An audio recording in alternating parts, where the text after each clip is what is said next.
भक्तजनों, हरे कृष्णा। मैं नीलम आप सभी का आपके अपने चैनल प्रभु भक्ति संगीत में हार्दिक स्वागत करती हूँ। भक्तजनों, आज माघ मास की कृष्ण पक्ष की द्वादशी तिथि है और आज दिन रविवार का है। आज के दिन जिन लोगों ने भी एकादशी का व्रत किया था उसका पालन किया जाएगा। तो आप सभी से आशा करती हूँ कि आप सभी सही मुहूर्त में व्रत का पालन कर लें, ताकि सही मुहूर्त पर व्रत का पालन करने से व्रत का संपूर्ण फल प्राप्त होता है। तो आइए अब हम सबसे पहले प्रारंभ करते हैं गणेश जी की कथा से। तो प्रेम से जयकारा लगाइए, बोले गणेश जी भगवान की जय हो। एक गांव में एक बूढ़ी माई रहती थी। वो बहुत गरीब थी और दृष्टिहीन भी थी। उसके एक बेटा और एक बहू थे। उस बुढ़िया का नियम था, सुबह सवेरे जल्दी उठती, स्नान करती और गणेश जी भगवान के मंदिर जाकर भगवान जी की श्रद्धा भाव से पूजा करती।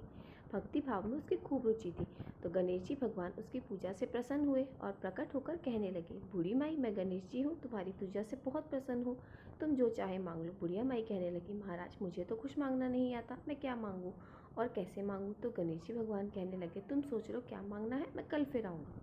तो यह कहकर गणेश जी भगवान अंतर ध्यान हो गए और बूढ़ी माई घर आ गई। घर आकर सबसे पहले अपने बेटे से कहने लगी कि बेटा, गणेश जी भगवान मेरी पूजा पाठ से बहुत प्रसन्न हुए और आज उन्होंने मुझसे कहा है कि तू वरदान मांग। मुझे तो मांगना ही नहीं आता, मैं क्या मांगूँ।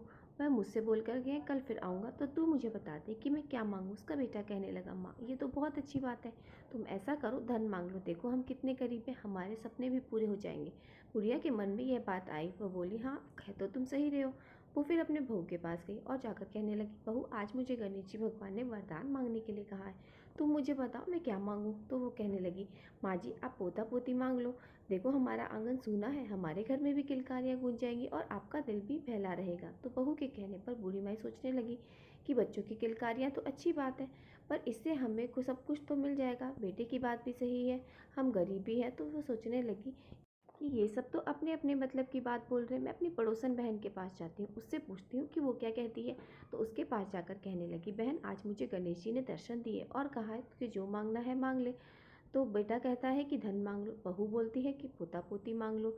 सुनकर पड़ोसन बोली, क्यों तू धन मांगे और क्यों तू पोता पोती मांगे, तू थोड़े ही दिन तो जीने वाली है, तू ऐसा कर अपने लिए आंखों की रोशनी मांग ले, तो कम से कम तुझे दिखाई तो देगा और तेरी जिंदगी आराम से कट जाएगी। तो पड़ोसन की बात सुनकर गुड़िया सोचने लगी कि रोशनी तो मैं मांग लूंगी, पर संसार को देख के करूंगी क्या। बेटा और बहू दो ही तो मेरा भरा पूरा परिवार है, और अगर इन दोनों की आंखों में आंसू होंगे तो मुझे कैसे अच्छा लगेगा। सोचते सोचते बुढ़िया माई सो गई।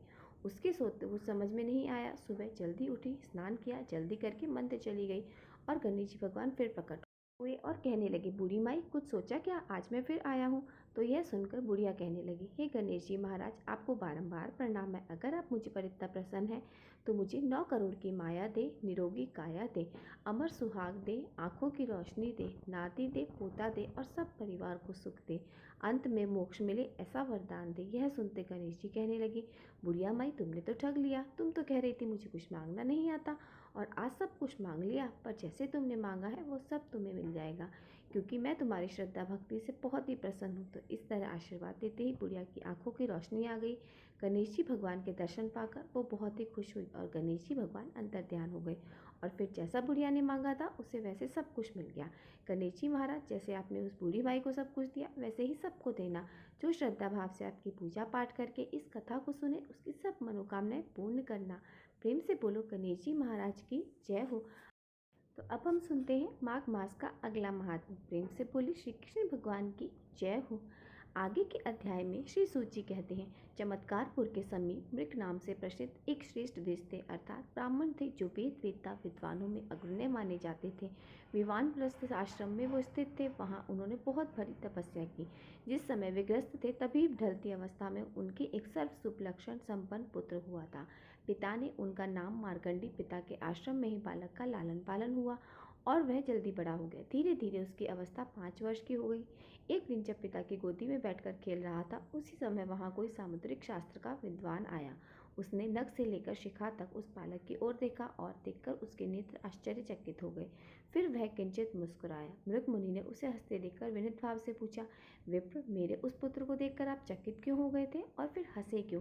उनके बारंबार इस प्रकार पूछने पर उस श्रेष्ठ ब्राह्मण ने कहा, मुने, इस शिशु के जो लक्षण देखे जाते हैं वे अगर किसी मनुष्य के शरीर में हो तो वो अजर अमर होता है, परंतु इसमें तो एक विशेष लक्षण है। उससे सूचित होता है कि आज के दिन से 6 महीने पूरे होते ही उसकी मृत्यु हो जाएगी।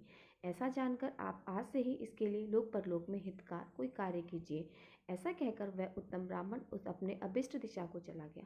तब मुनि ने मन ही मन सोचकर विचार कर उचित समय से पहले ही बालक का यज्ञोपवीत संस्कार कर दिया। फिर उसे कर्तव्य का उपदेश देते हुए कहा कि बेटा, तुम जिस भी ब्राह्मण को देखना उसे अवश्य ही विनयपूर्वक प्रणाम करना। इस प्रकार व्रत में स्थित उस बालक के 6 महीने पूर्ण होने में केवल 3 ही दिन शेष रह गए थे। वह सदा प्रत्येक ब्राह्मण को प्रणाम करता। इसी बीच में तीर्थ यात्रा परायण सप्त ऋषिगण उधर आ निकले। जहाँ वह मेखलाधारी मार्कंड खड़ा था, उसने उन सब मुनियों को बारी बारी से प्रणाम किया और सबने अलग अलग उसे दीर्घ होने का आशीर्वाद दिया। फिर मुनिवर वशिष्ठ ने उस बाल ब्रह्मचारी की ओर देखते हुए कहा कि हम सब ने इस शिशु को दीर्घायु होने का आशीर्वाद तो दिया है, परंतु यह तो आज के तीसरे दिन ही अपने प्राण त्याग देगा। इसलिए हम लोगों के वचन का इस प्रकार झूठ होना कदापि उचित नहीं है। इसलिए ऐसा कोई उपाय कीजिए जिससे यह बालक चिरंजीवी हो जाए। फिर वे सभी महर्षि आपस में विचार करके इस निश्चय पर पहुंचे कि ब्रह्मा जी को छोड़कर दूसरा कोई भी इसके जीवन का उपाय नहीं है। इसलिए इस बालक को उनके आगे लेकर जाकर उन्हीं की आज्ञा से इसे चिरंजीवी बनाना चाहिए।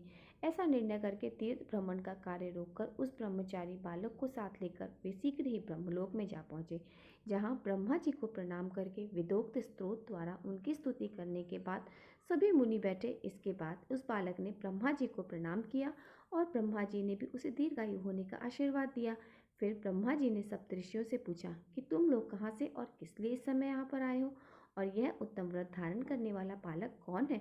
तब सप्तऋषिगण कहने लगे, हे पितामह, हम लोग तीर्थ यात्रा के प्रसंग से पृथ्वी पर संभोर घूमते हुए चमत्कारपुर के समीप गए थे। वहाँ इस बालक ने हम सबको प्रणाम किया और फिर क्रमशः हम सब ने इसे दीर्घायु होने का आशीर्वाद दिया, परंतु इसकी आयु तो केवल 3 दिन की रह गई है। इसलिए हम बहुत लज्जित हैं और इसलिए इस बालक को लेकर आपके पास आए हैं। यहाँ आने पर आपने भी इस बालक को दीर्घायु होने का आशीर्वाद दिया प्रभु, इसलिए आप और हम सब लोग सत्यवादी बने रहें। इसके लिए कोई उपाय अब आप ही कीजिए। मुनियों का यह वचन सुनकर ब्रह्मा जी हंसते हुए कहने लगे, यह बालक मेरे प्रसाद से वेद विद्या में प्रवीण और जन्म मृत्यु से रहित होगा, इसमें संदेह नहीं है। इसलिए आप इसे शीघ्र ही धरती पर लेकर जाओ, इसके घर पहुंचा दो। यह सुनकर सप्तऋषि उस बालक को लेकर उसके पिता के आश्रम आए और अग्नि तीर्थ में छोड़कर स्वयं तीर्थ स्थान के लिए चले गए।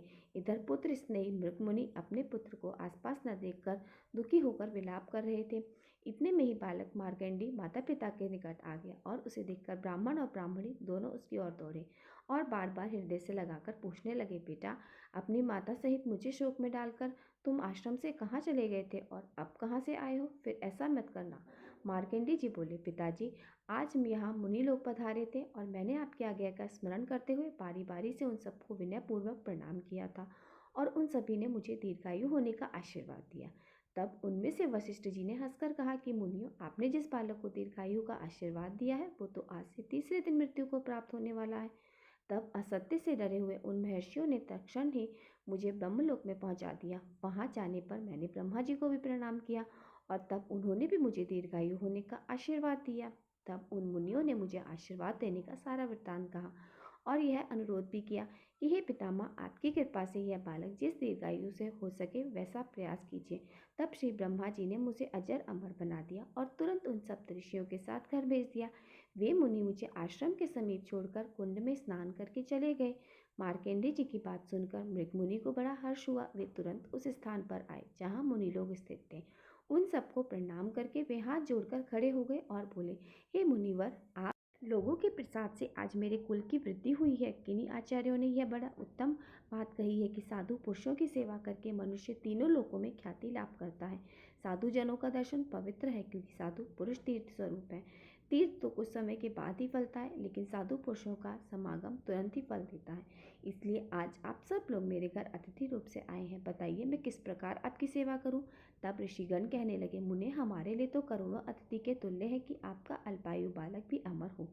और मृग ने कहा, मुनीश्वर, जिसे मृत्यु ने गले लगा लिया था, मेरे उस बालक की रक्षा करके आपने समस्त कुल का उद्धार किया है। ब्रह्मघाती, शराबी, चोर और व्रत को भंग करने वाले पापी के लिए सत्पुरुषों ने प्रायश्चित बताया है, परंतु कृतज्ञ के उद्धार का कोई उपाय नहीं है। इसलिए हे मुनि, मुझ पर कृतज्ञता का दोष न आए, ऐसा उपाय तो आपको अवश्य करना चाहिए। ऋषि बोले, हे द्विश्रेष्ठ, अगर आप कोई प्रति उपकार करना ही चाहते हैं तो हमारे कहने पर यहाँ ब्रह्मा जी के लिए, जिन्होंने आपके पुत्र को अमर बनाया है, एक मंदिर बनवाएं और इस तीर्थ में ब्रह्मा जी की स्थापना कीजिए। फिर स्वयं भी आप पुत्र के साथ यहाँ रहकर दिन रात उनकी आराधना करें। हम और दूसरे ब्राह्मण भी आपके साथ रहकर हर दिन पितामह का पूजन करेंगे। यहाँ आपके बालक के साथ हमारे असंख्य संबंध स्थापित हुआ है, इसलिए यह तीर्थ बाल सख्य के नाम से प्रसिद्ध होगा। हमारे वचन से यह तीर्थ सदा रोगी और भयभीत पुरुषों को रोग और भय से मुक्त करेगा। जो लोग इस तीर्थ में अपने रोग अथवा भय ग्रह पीड़ित बालकों को स्नान कराएंगे, उनके भी बालक सभी दोषों से रहित हो जाएंगे। जो मनुष्य श्रद्धापूर्वक निष्काम भाव से इस तीर्थ में स्नान करेंगे, वे उत्तम गति को प्राप्त होंगे। ऐसा कहकर वे सभी मुनिवर मृग मुनि की अनुमति लेकर अन्य तीर्थों में चले गए और पुत्र सहित मृग मुनि ने ज्येष्ठ मास की पूर्णिमा को ज्येष्ठा नक्षत्र में चंद्रमा के स्थित होने पर भी ब्रह्मा जी की स्थापना की और आलस्य छोड़कर वे दिन रात श्रद्धा पूर्वक उनकी आराधना में लग गए। इससे उन्हें उत्तम गति की प्राप्ति हुई। हे ब्राह्मणों, जो बालक ज्येष्ठ मास के ज्येष्ठा नक्षत्र में वहाँ स्नान करता है, वह बालक 1 वर्ष में ग्रहदली में पूर्ण श्रद्धा के साथ चैत्र शुक्ल चतुर्दशी को मध्य काल में अर्थात दोपहर के समय स्नान करते हैं। वे समस्त दोषों और पापों से युक्त होने पर भी किसी प्रकार पशु पक्षियों की योनि में नहीं जाते हैं। और जो कृतज्ञ नास्तिक चोर और राजनिंदक हैं, वे भी अगर वहाँ स्नान करके परम गति को प्राप्त होते हैं। ऋषियों ने पूछा, हे सूत नंदन, उस क्षेत्र में मृगतीर्थ का आविर्भाव कैसे हुआ? सूत जी कहने लगे, महर्षि, पूर्व काल में उस विशाल वन में अंदर एक बहुत से महाभयंकर व्याध अपने हाथों में धनुष लेकर आ पहुंचे। उस समय एक वृक्ष के नीचे हिरणों का झुंड विश्वस्त होकर बैठा हुआ था। व्याध अर्थात शिकारों की दृष्टि से उनके ऊपर पड़ गई। हिरण भी उन व्याध को दूर से आते देखकर भय से व्याकुल होकर भाग गए और पास ही गहरे जलाशय को देखकर उसी में समा गए। जल के भीतर प्रवेश करते ही वे सारे मृग अर्थात हिरण उस तीर्थ के प्रभाव से मनुष्य शरीर को प्राप्त हो गए। यानी कि जितने भी हिरण उस जलाशय में गए थे, वे सब के सब मनुष्य बन गए।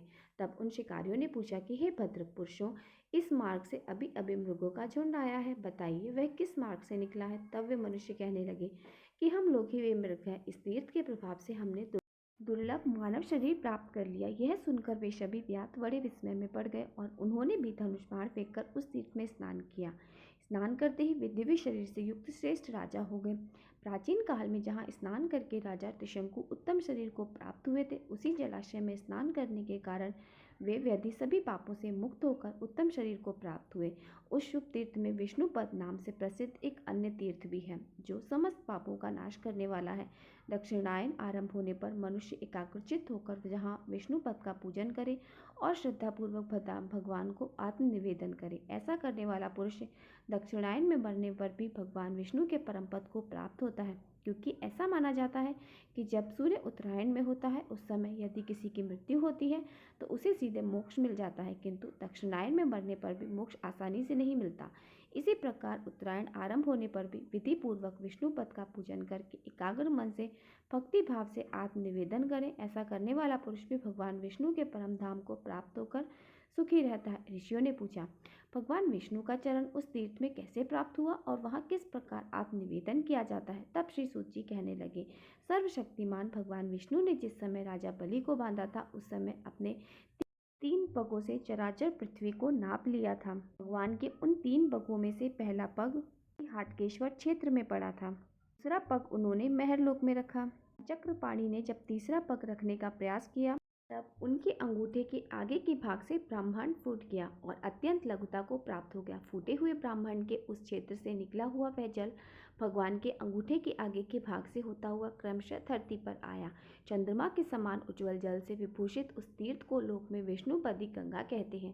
इस प्रकार उस क्षेत्र में जब भगवान विष्णु का चरण प्राप्त हुआ, तब प्राणियों के सभी पापों का नाश करने वाली विष्णुपदी नामक एक नदी वहाँ पर प्रकट हुई। जो उसमें श्रद्धापूर्वक स्नान करके ब्रह्मा विष्णु के चरण का स्पर्श करता है, वह परम पद को प्राप्त होता है। तो उत्तम श्रद्धा से युक्त होकर विष्णुपदी के तट पर श्राद्ध करता है, वह गया में श्राद्ध करने का फल प्राप्त करता है। जो मनुष्य सदा माघ मास में प्रातः काल उठकर स्नान करता है, वह प्राग में स्नान का फल प्राप्त करता है। जो 1 वर्ष में वहाँ निवास करके भक्ति पूर्वक उसमें स्नान करता है, वह मनुष्य मोक्ष का भागी होता है। जिसकी हड्डियाँ अर्थात अस्थियाँ उस तीर्थ के जल में डाल दी जाती हैं, वह परम गति को प्राप्त होता है। और जो प्यास से पीड़ित होकर बिना भक्ति के उस तीर्थ के जल में प्रवेश करता है वे भी पाप मुक्त होकर शरीर को अंत के बाद भगवान विष्णु के जरा मृत्यु रहित परम धाम में चले जाते हैं। फिर जो पूर्व काल उपस्थित होने पर श्रद्धा पूर्वक स्नान करके वेद के ज्ञाता श्रेष्ठ ब्राह्मणों को दान देते हैं, उनके लिए क्या कहना। इसलिए जो मनुष्य अपने कल्याण की इच्छा रखता है वह प्रयत्न पूर्वक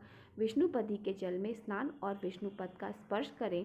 दक्षिणायन अथवा उत्तरायण प्राप्त होने पर श्री विष्णुपद का पूजन करके इस मंत्र का उच्चारण करें, अर्थात हे भगवान, अगर 6 महीने के भीतर मेरी अचानक मृत्यु हो जाए तो आपके श्री चरणों में ही मुझे आश्रय मिले और मैं आपका सेवक हो जाऊं।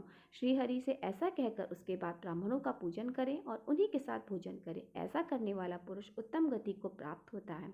हरे कृष्णा। आज के अध्याय में बस इतना ही। इसके आगे का अध्याय आप सभी अगले अध्याय में जरूर सुनिएगा। हरे कृष्णा।